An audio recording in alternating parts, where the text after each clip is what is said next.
Everybody is welcome, and you probably saw the recording thingy that came up on the screen. So we're being recorded, and obviously anybody who does not, who's okay. The only person, there are two people who are on camera. One of them is a Buddha image, and the other one is me. So you will not be, you will not appear in the recording, but your questions may be. But you can always circumvent that if you don't want that by sending a chat through in the chat box. And before I go on any further, let me talk about next week, because next week Ajahn Barry will be zooming in from Spain. And I mention that not just because I want you to know that, but because Ajahn Barry really likes people to ask questions. And he's very appreciative. You got the Wheel of Life there. Oh, there we go. What's happened to the Buddha, Rupert? Never mind. We've got the Wheel of Life. I might say something about that later on. But I was talking about Ajahn Barry. Ajahn Barry really, that's me. Ajahn Barry really likes questions, and he really appreciates it when I can send in advance any topics or questions that people have. So please, during the course of the evening, if you have any questions for Ajahn Barry, please send them through in chat. And then during the class, any questions for me, any discussion topics for me, obviously put them in chat as well. And then at the end of the class, everybody will be unmuted and we can have a discussion if we want to. Obviously, the technology is quite exciting. There we go. We've got the Buddha image back on the screen. That's excellent. Whoa, that's the most important part of the evening.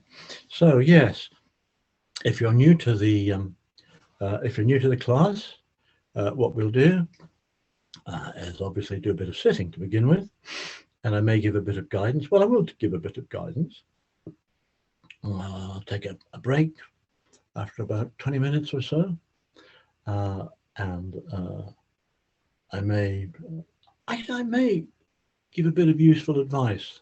I'm just thinking about this.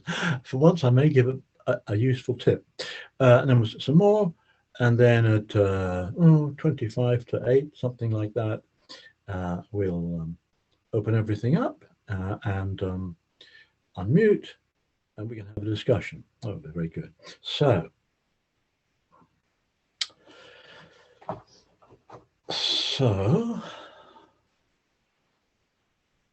composing ourselves, I'm going to assume that many of us here have been doing meditation for quite a while. So I'm going to suggest, everything I do here is just a suggestion. Every time, what I'm going to do is, assuming that quite a few people here have been doing it for a while, I'm going to suggest that you just sit here and see what happens. Now that sounds terribly simple, but that's quite an advanced sort of approach to meditation.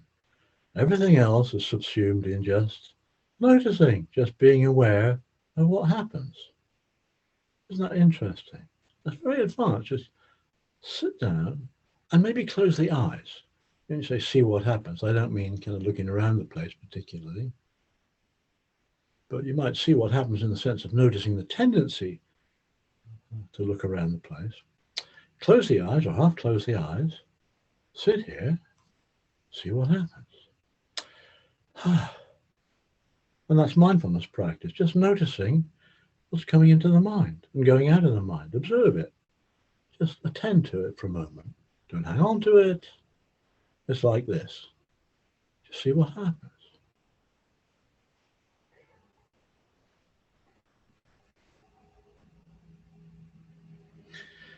Now, if you're pretty new to meditation practice, what I've just said may be completely odd and unhelpful, because you want to know how to meditate.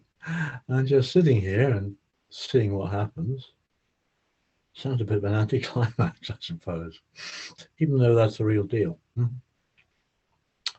So I will give a bit more, or suggest a bit more structure to what we do. Sitting here, alert and relaxed. Alert, relaxed posture. I mean, I've said what this is all about is paying attention, observing, noticing, being aware of whatever comes into the mind, rather than going to sleep. So we need an alert posture. However we're sitting, we're alert. So reasonably upright, that's a suggestion. And kind of balanced and stable, but not rigid. Relaxed, easy, relaxed posture, but also alert. So it's a balancing act, isn't it? Completely relaxed, very observant. Okay, everybody's got to work out how to do that themselves. It's called practice. An alert, relaxed, stable posture.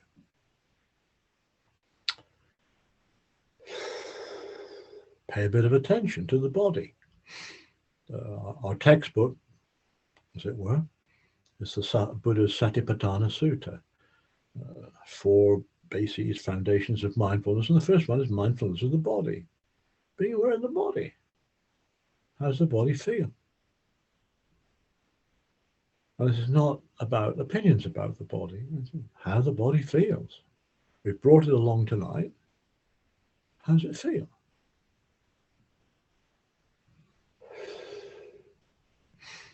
Any aches and pains? Just notice that. Pressure. We're sitting on something. Feet on the floor. We're sitting on the floor. Quite a bit of it is on the floor. Shins and all that. Stretches around the knees. Just notice that. Hands. Park them somewhere. But hands are very sensitive. So there's still sensations in the hands. Around the hands. Touching sensations, perhaps. Tension even in the hands. And notice any tendencies to fidget. And I'm not saying we shouldn't. I'm saying notice, see what happens. Yeah, notice these little impulses to wriggle.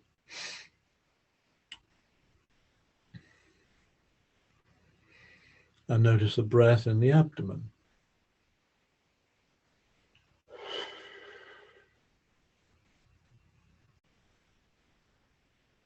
And check out the shoulders.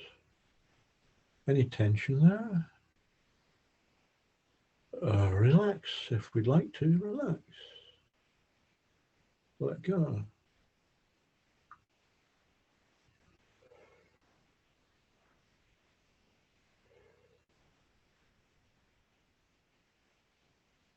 Bring attention to the face, the head, sort of balanced on top somehow.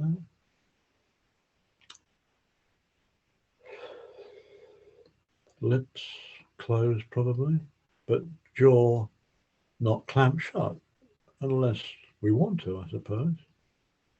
It's a good opportunity just to relax. Saliva in the mouth. Warmth of the room on the skin of the face.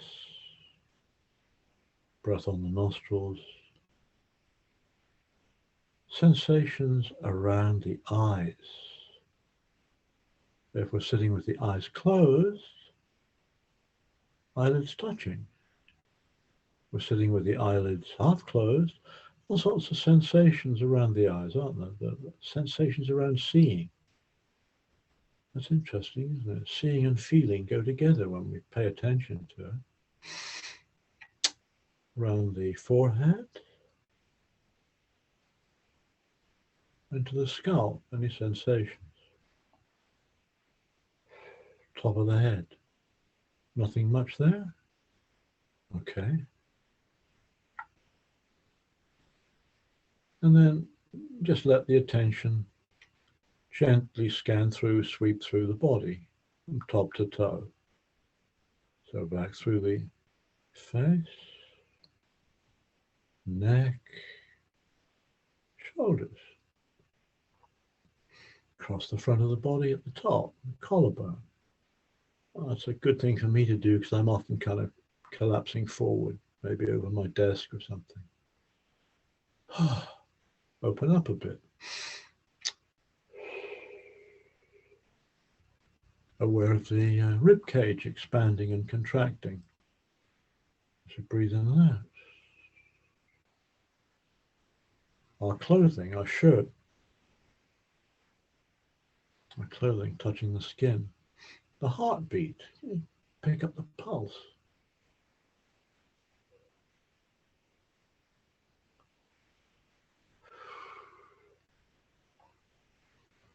Down to the waistband and the belly. Into the pelvic area. Now let's just check out the shoulders and the back. Any tension? Contact with back of a chair, I suppose. Small of the back. Tailbone. Arms and hands. Left arm. Left shoulder. Armpit. Upper arm. Elbow. Forearm. Left wrist. Left hand. Touching something. Over to the right. Just do that again with the right side. The right arm. Until we get down to the hands. Maybe one hand on top of the other. Just parked out of the way. And then just feel the weight of the body sitting on the cushion, chair, whatever we're sitting on.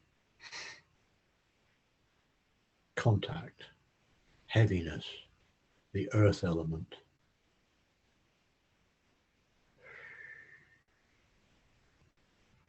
Sensations around the hips.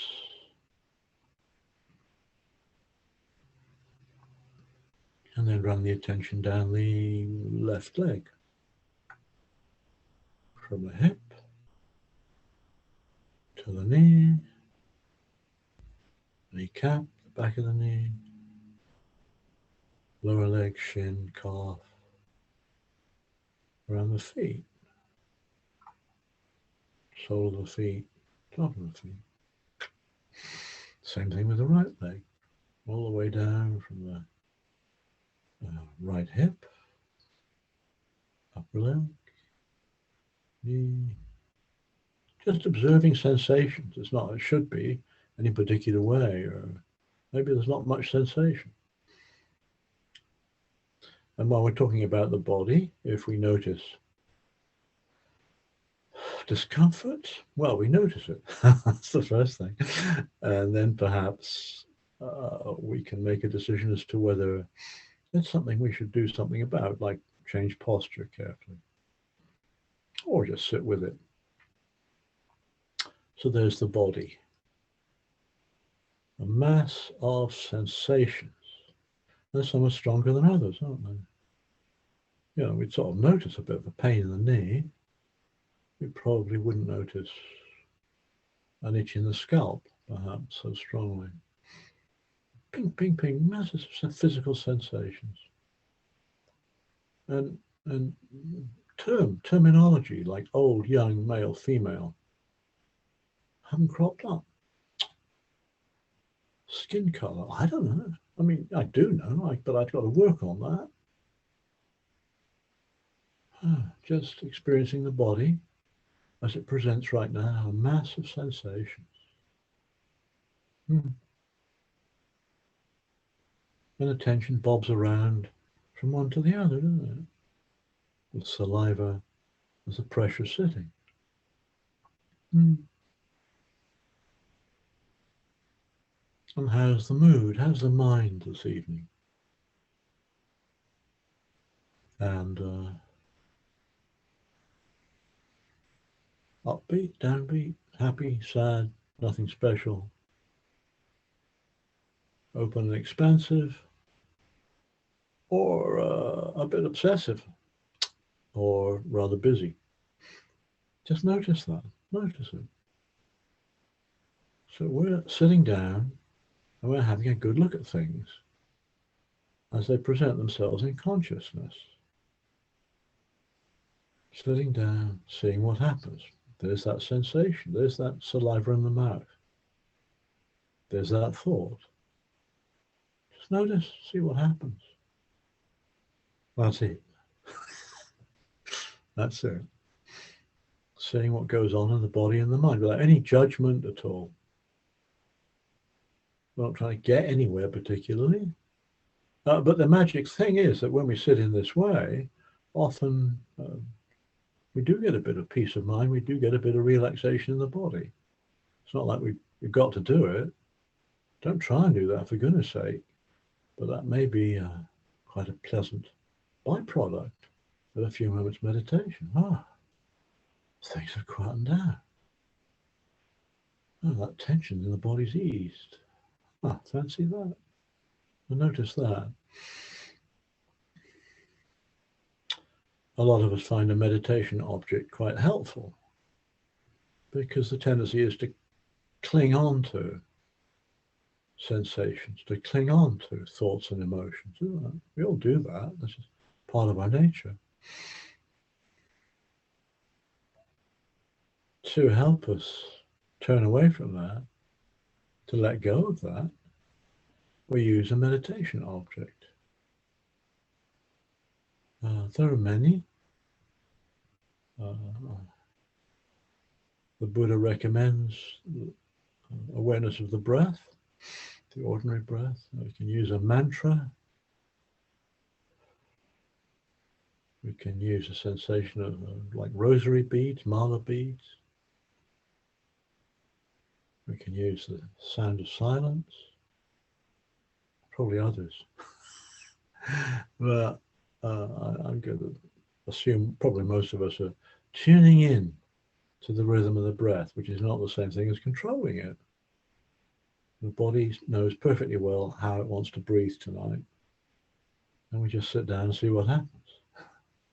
And just notice the breath. In breath, out breath. Where do we notice it? You tell me. In the abdomen, around the nostrils. The entire breath in the body. It's a physical sensation. There's nothing mystical or magical about it. It's where we notice the rhythm of the breath, the feeling of the breath. In and out. And that's a nice little anchor, a nice little stabilizer, a little home where we can bring the attention, we can return the attention to the breath when we discover that the attention has wandered somewhere else. There's nothing wrong with noticing sensations or being aware of thoughts. The only advice is, please don't get trapped. Don't get trapped in all that stuff. Just bring the attention back to our meditation object. We have a choice, actually. We're not completely on autopilot. That's an amazing thing, isn't it? We can let go of a thought, bring the attention back to the breath. We can do that. It's not like we got to stop thinking. It's just, do we attend to all the stuff that's going on in the mind? Or do we redirect the attention back to the breath? And the mind will go off spinning again. That's okay. Not a fault. It's nature. We notice that. When we notice it, can intercept it a bit, stop it from wandering too far, back to the breath. Or whatever meditation object it is that we are using. It's our little friend, our home. And essentially it's quite neutral and peaceful, really. Let's just sit here. I'll try and keep quiet for a bit now. Let's just sit here and see what happens. Advanced meditation practice. Maybe we're working with our meditation object. A little anchor, the rhythm of the breath. In breath, No control. Sometimes deep and long, sometimes short and shallow.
And please don't force the attention to stick on the breath.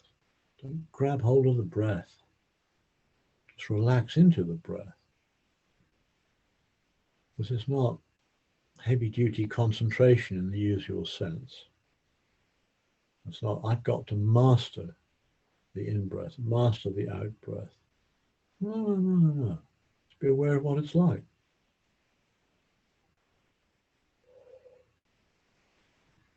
Let the attention fall back to the natural in-breath, the natural out-breath.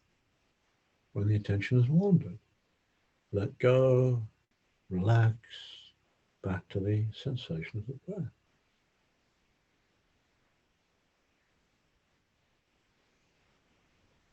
It's the natural default position.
So let's take a little break.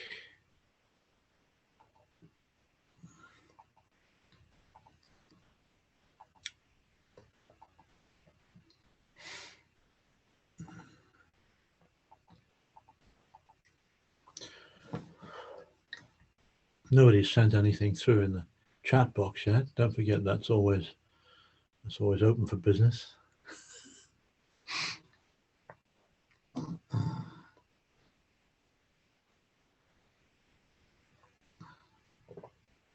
And don't forget, it's not just, something to talk about this evening, but I'd really like to feed something through to Ajahn Barry for next week.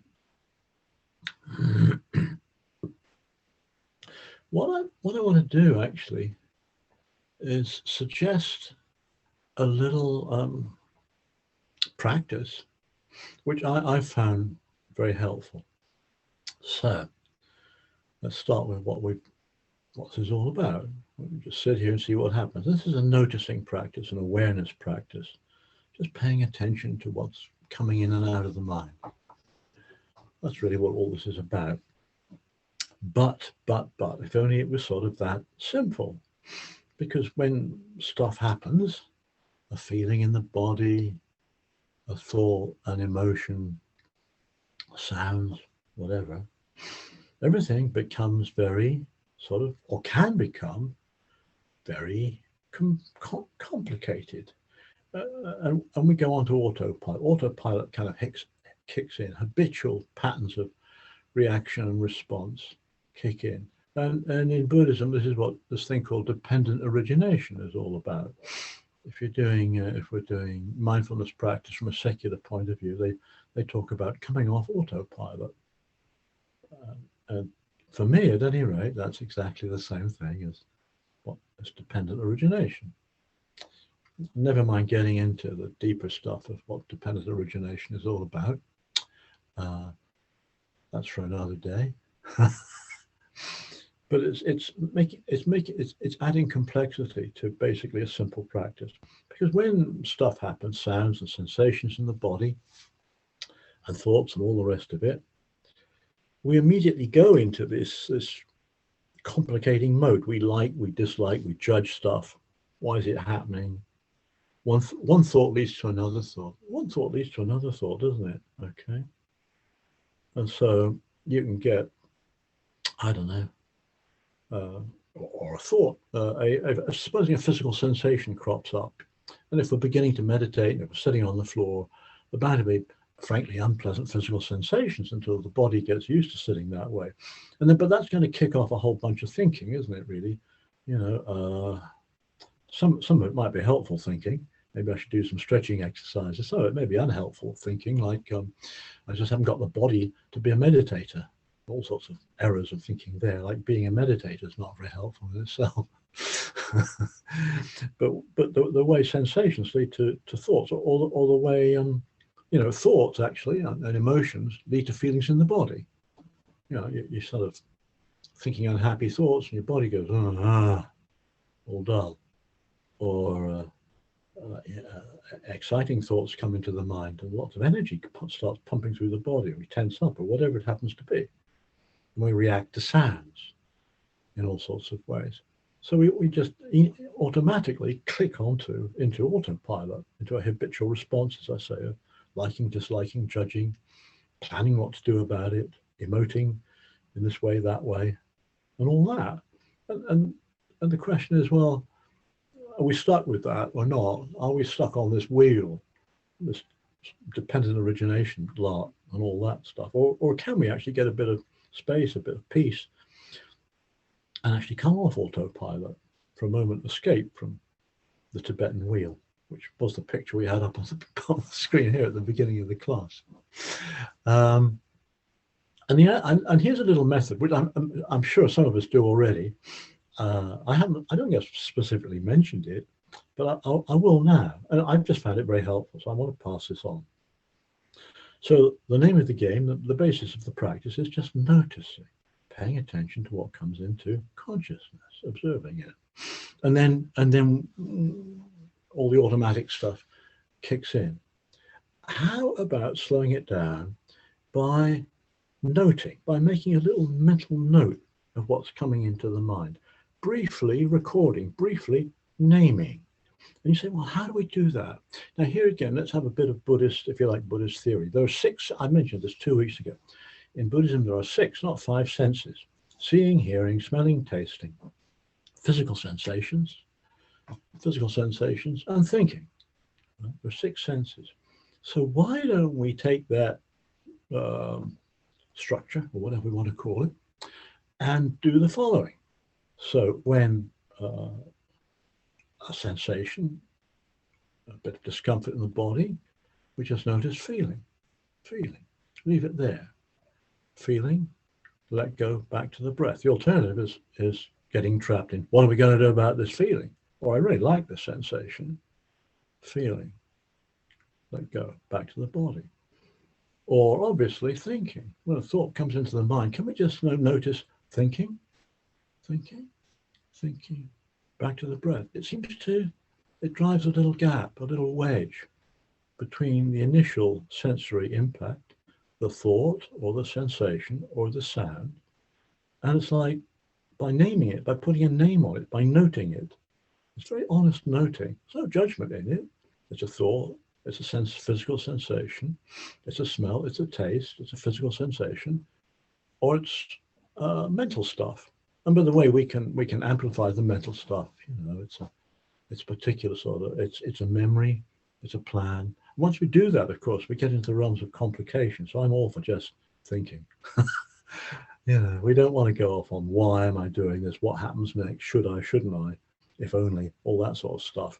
So it's mental stuff. It's thinking. Back to the breath, back to the meditation object. And it seems to cut through this tendency, I can only speak personally, for the mind to wander indefinitely from one thought to lead to another thought, to proliferate, to just go into our automatic mode of reacting and responding to whatever comes into the mind. It seems to me a way of seeing, hearing, smelling, tasting, feeling, thinking. It seems an easier way to redirect the attention back to our meditation object, back to the feeling of the breath or whatever it is. We use as our little anchor. It gives space to things. It keeps things simple. Basic meditation practice, basic in the sense of essential meditation practice, is very, very simple. Just go in a room, sit down, see what happens. Nothing could be simpler than that. And yet we have this automatic these automatic tendencies, in Buddha speak, dependent origination, to make things so darn complicated, to get trapped in all of that. And this is a practice of noting, naming, letting go, giving us a chance to back off, to get back to the breath. And so the practice is noticing. I'm suggesting noting as a little technique, which helps us escape from this wheel of habitual behavior, habitual patterns of reacting and responding. And when we do that, it leads to a bit of insight, a bit of intuitive understanding of things, of knowing. In the Dharma sense of knowing things, we get a bit of insight, don't we? First of all, into the way we tend to be creatures of habit. But we don't have to be that way. That's the point. In meditation practice, those little moments when we can see the mind going off someplace, and we notice that, thinking, aha, back to the breath. So break the automatic linkage between one thought and another thought, between a thought and a physical reaction to it, between a physical sensation and a thought about it. Just notice that little link.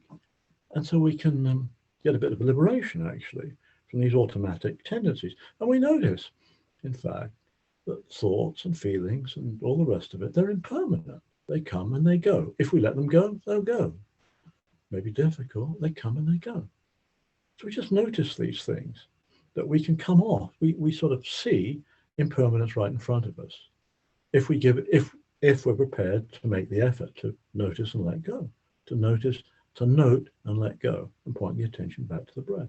And we see we're not victims of the autopilot. We're not victims of dependent origination. That everything is impermanent there, except, of course, this quality of knowing itself. So we know that there is knowing, isn't there? There is knowing what the mind is up to. There is knowing. There is awareness of transitory, changing sights and sounds and smells and tastes and physical sensations and thinking. They're impermanent, but what's the back of that? What's behind all of that is knowing, and that's insight. So you can see how, you start off with a very simple practice. Come into a room, sit down, see what happens. And by perhaps using this noting practice, we can learn to sort of back off from these automatic tendencies and see things as they really are, as impermanent, coming and going, and that includes all this automatic stuff as well. I hope that might be useful. So deliberately noting things, naming things in a very, very simple way. It sort of breaks the connectedness and continuity of how the autopilot works. Try it and see anyway. In fact, try it and see it now if you want to. By the way, I've just got a couple of messages coming through in the chat. I'm just going to look at them. I probably won't respond to them now, but I will at the end. Okay. Okay. Right. Great stuff. I've got two there, and I'll come back to them in any other questions or comments at the end. So please, back to basics. Alert, relaxed posture. How's the body feeling? It's a quick scan. I sort of slipped a bit on my cushion here. Okay, get back to some sort of equilibrium. Settling down.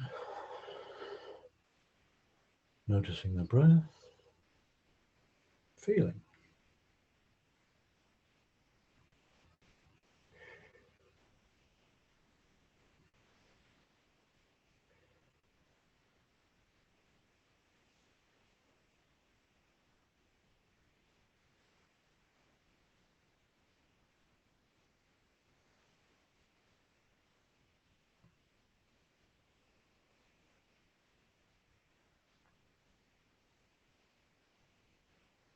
Tuning in to our meditation object.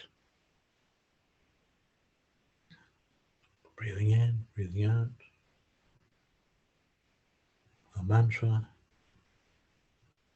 May I be well, may others be well. Peace, peace. Buddho, Buddho. Or the sound of the silent mind.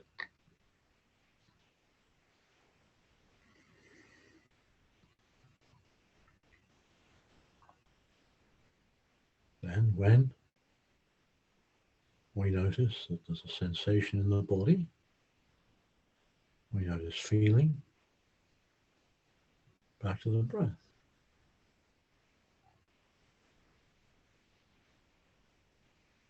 A thought, back to the breath. And you notice that we have choices. Something comes into the mind, like a good question in chat. I haven't really taken it in yet, but a good question in chat. Now I could spend the next few minutes either thinking about it,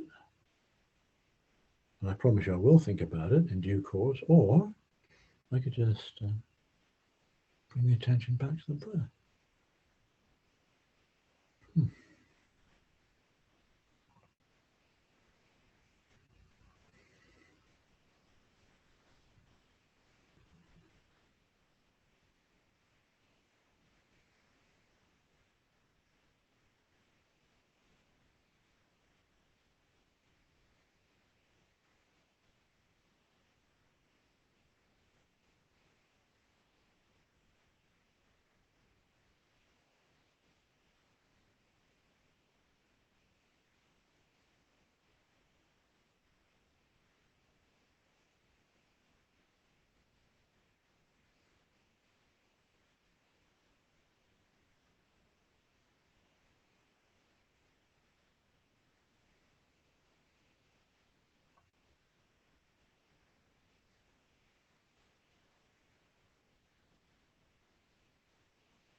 And no need to let the mind wander too far, attention wander too far. Just notice that. Note it. Wandering mind. No judgment about that. Wandering mind. Fantasizing. Planning. Remembering. You can label these things. And without getting trapped in the whys and wherefores of all of that, stick a label on it. Redirect the attention back to the sensation of the next in-breath or the next out-breath. Keep it simple.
Well, please, Wongdu, unmute everybody. So, gosh, right, I've got some messages in chat. I'm sort of assuming that the ones I've got are for me, but don't forget, Ajahn Barry would welcome me feeding through any questions you've got for him for next week. Right. Okay, so somebody has written to me and said they're looking for a book about meditation. And they say, so, sorry, it's a silly question. It's not a silly question at all, Louise. It's a very good question. And it's more a matter of where you start. I mean, I'm just looking around in my little study here, and books over there and books over there and books of meditation all over the place. The thing is, I mean, my whole feeling these days is just to keep it simple. And as I say, I'm just looking at books all over the place there. And so I know what I'm going to do. First thing is, the Buddhist Society itself has a little booklet, quite a small booklet, on, I don't know, I guess it's called Introduction to Meditation. And I'm pretty sure they've got, you can download it from the Buddhist Society's website. It may even be, there may even be a link from this class to it. If you can't find it, please email info@thebuddhistsociety.org, info@the-Buddhist Society, and they will point you in the right direction. So that's the first thing. It's just a little booklet, but it covers all the basic stuff, including on posture. Now, another booklet, again, I'm emphasizing booklet because, yeah, I mean, I've got volumes of stuff on books on meditation here, but I think if you're just beginning, you need something nice and straightforward, because, you know, the basics are basic. And this is another booklet, and it's published by Amaravati, and it's called, I think it's called An Introduction to Insight Meditation. There again, I'm sort of looking around my little study here. It's a small book, Introduction to Insight Meditation. And what we've been doing, well, we've been doing basic meditation, but I sort of suggested at the end of my little spiel that this is leading to what's called insight, to understanding the way things really are. It's like this. It's like this. This is the true nature of things. All that. So the little Amaravati book is called, I think, An Introduction to Insight Meditation. Now, one other book comes to mind, and this is a book now. There again, I'm peering across my little room, and it's called Mindfulness in Plain English. Mindfulness in Plain English by Bante, forgotten. But Mindfulness in Plain English, if you go for that, Mindfulness in Plain English. And that's more of a book. It covers lots of bits and pieces, lots of things in there. And I do recommend that.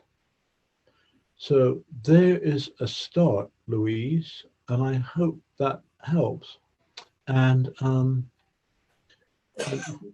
if you want some more help, feel free to, email the Buddsoc, info, the Buddhist Society, and, they'll pass it on to me if that's what you want. But anyway, is that helpful? I hope so.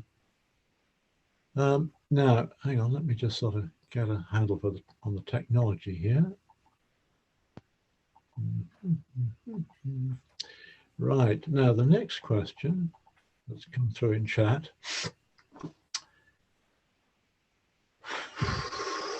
Right, difficult one. Help with post-traumatic stress disorder. It's overwhelming.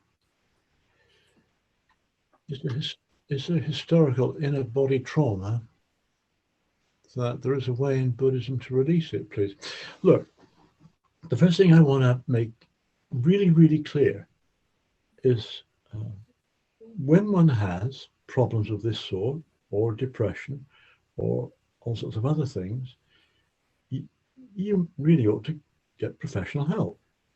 I don't pretend to be a psychologist, an analyst, or anything like that at all. So please, please, please get professional help. What I'm about to say is not instead of at all professional help. It really isn't. You know, people seem to think that they can, you know, like depression or something like that, they can stop taking medication and just do meditation. I'm not going to tell anybody to do that, but I'm going to sort of, what I am going to say now is it might, here are two suggestions that might help, okay, that might help. Now, possibly the sort of meditation I've been encouraging this evening, this basic practice of noticing what's going into the mind and learning to redirect the attention away from it, because really that's what we're doing. We're taking charge of the attention, you know. Maybe this basic practice of setting the body up, of learning to get a relaxed, comfortable posture, and then just being aware of what's coming into the mind, non-judgmentally noting it, oh yeah, remembering or whatever, and then redirecting the attention away from the what the thought is or the feeling is. Maybe that helps, but it's extremely difficult to do that with extremely strong emotions. It is. There's no doubt about that at all. That's very difficult. You know, it's all right what I'm saying. Just direct the attention away from it. Easy, isn't it? No, it's not easy. It's not at all easy, but it might help. It might help to learn to this sort of simple meditation practice. The other thing I'd encourage is this. I'm sure that trauma and all of that is very unpleasant. It's very painful to you, the sufferer from it. And so you need a lot of loving kindness. You really do. And so I would encourage another strand, quite an orthodox strand of Buddhist meditation, which is what they call metta, M-E-T-T-A. And I bet you it's mentioned in the booklets. Well, certainly in the Amravati booklet, probably in the Mindfulness in Plain English booklet, and elsewhere.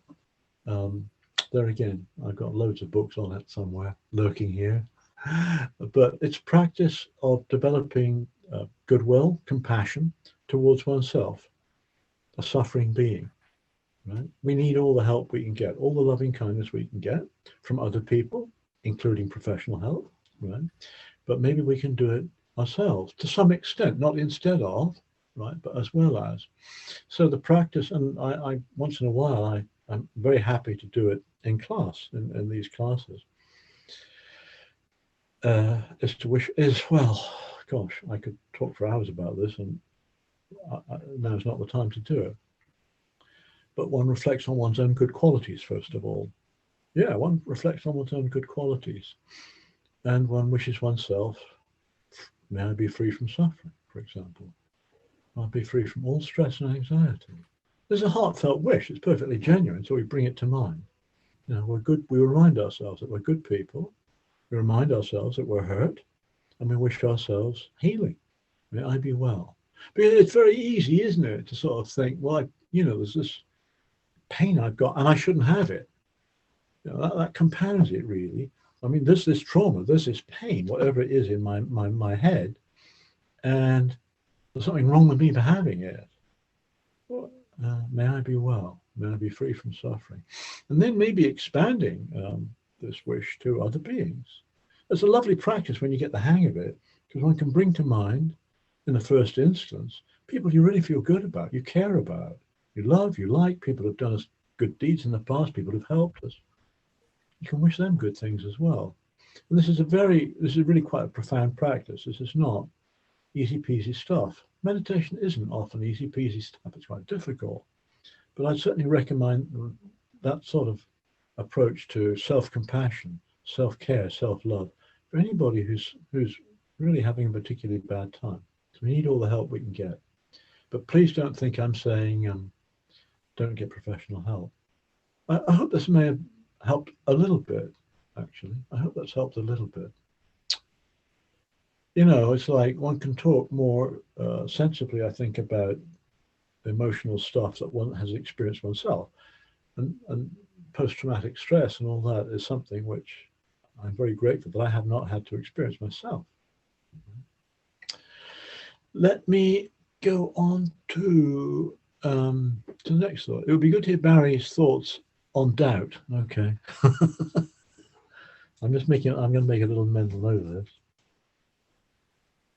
Yeah, that's right. I'll certainly get Barry talking about doubt. Next one. Gosh, does rebirth have time direction of travel, so it's always to the future? I guess sort of so. You know, when I'm talking about, you know, habitual patterns of behavior, that's all about something I might do or think or an emotional response right now, which has future consequences. It shapes future beings, which are karmically connected to this one. I'm going to try to be a bit sort of academic and all that sort of stuff. You know, it's like, so this being does things now which have effects on a future being, or the future being is karmically connected to the present one. And so there is a sort of implicit time dimension in that, isn't there? You know, what I do now, what I think now, affects what I, you know, it's like this I thing. I'm trying to be a bit strict about that, but I'll say I anyway. What I do now affects the way I experience the world in the future. You know? Yeah, okay. So I think that's the way I take that. Now, somebody's been very, very helpful. I was going to open, when somebody talked about trauma, I was going to ask the group of us here, and here there are about 16 people. I bet you people know more about this than I do. So somebody has very kindly, Andy has, I think, said, there's a talk on YouTube.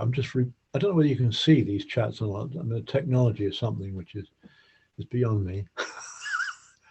And so there's a talk on YouTube, Trauma Sensitive Mindfulness and Plum Village Practice in Thich Nhat Hanh's tradition. Okay, found it very helpful and listened to it several times.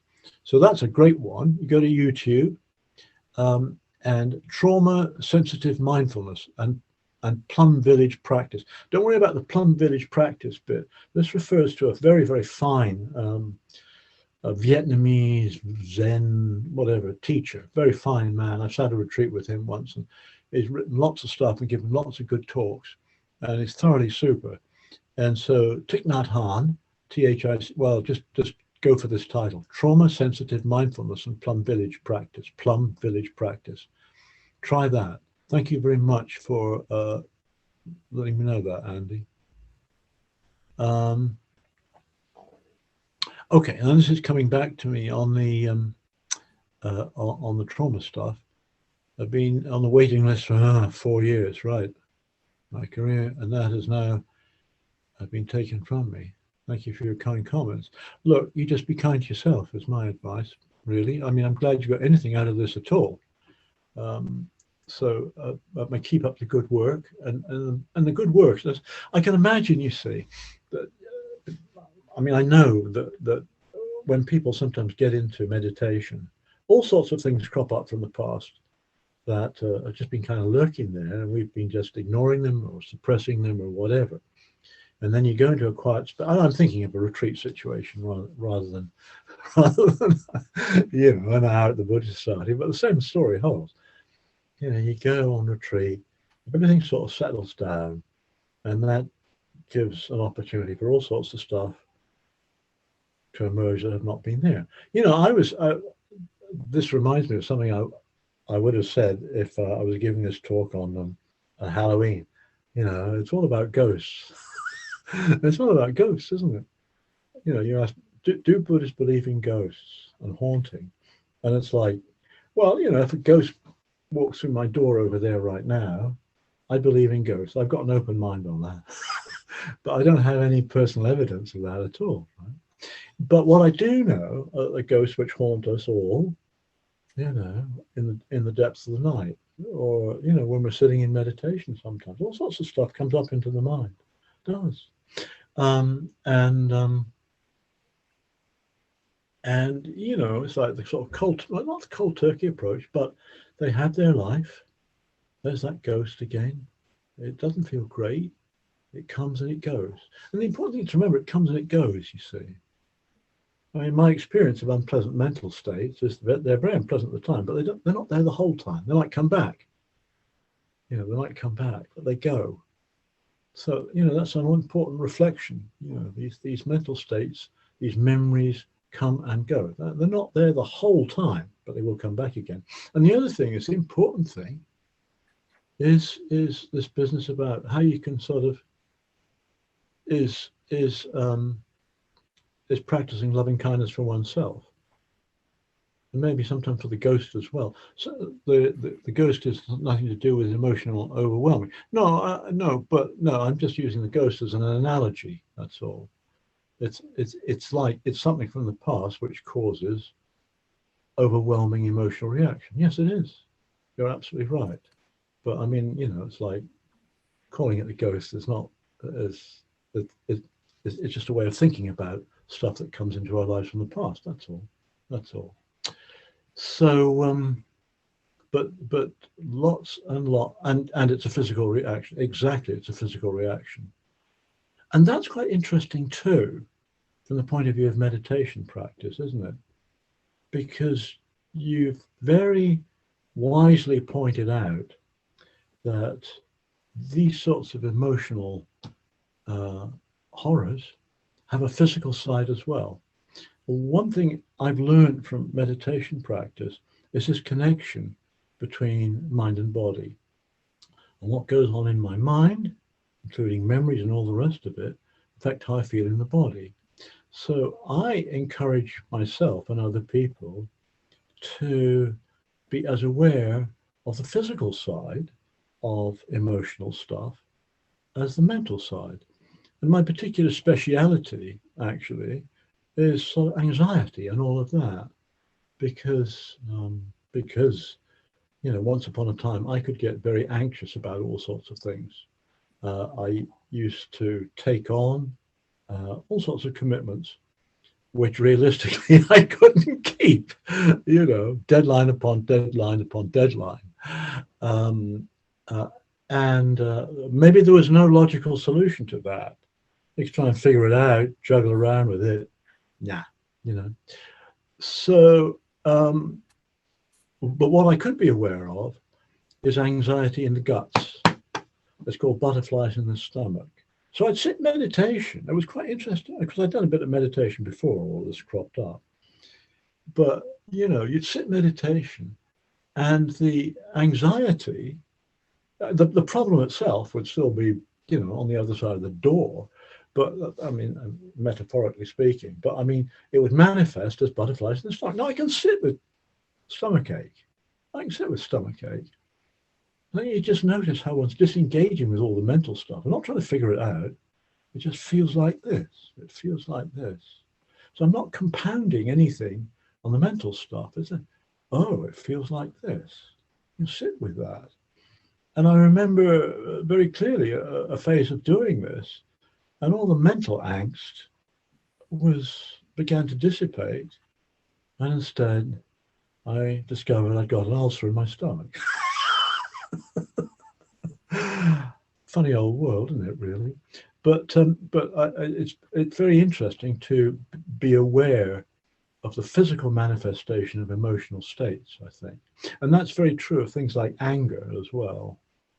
You know, getting angry is one thing, but, you know, hitting somebody, getting into trouble is something else. So if one can monitor anger in terms of what it's doing in the body, tension and heating up and fist clenching and all of that stuff, and just learning to be with that, actually, this can be very helpful. I'm still looking at the chat box. Well, anyway, I hope this has been helpful. Are there any? I've got one thing on Barry's Ajahn Barry's shopping list, which is saying something about doubt, and I'll certainly pass that on to him before this time next week. Oh, more things have come through.